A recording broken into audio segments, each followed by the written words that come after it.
Hey guys, welcome back.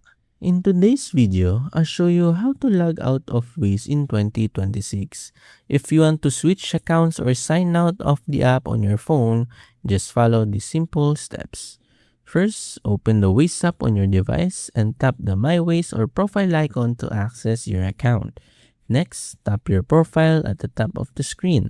Then go to Settings. Scroll down through the Settings menu until you find the Account section.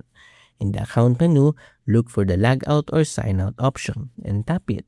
Waze may ask you to confirm your choice, so tap log out again to continue. Once you've signed out, you'll be returned to the Waze welcome screen, where you can sign in with a different account or continue as a guest if that option is available.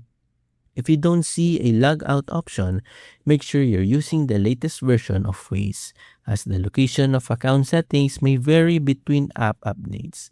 You can also restart the app after signing out to ensure the changes are applied properly. That's all there is to it. That's how you can log out of Waze in 2026. If this video helped you, don't forget to like, subscribe, and I'll see you in the next one.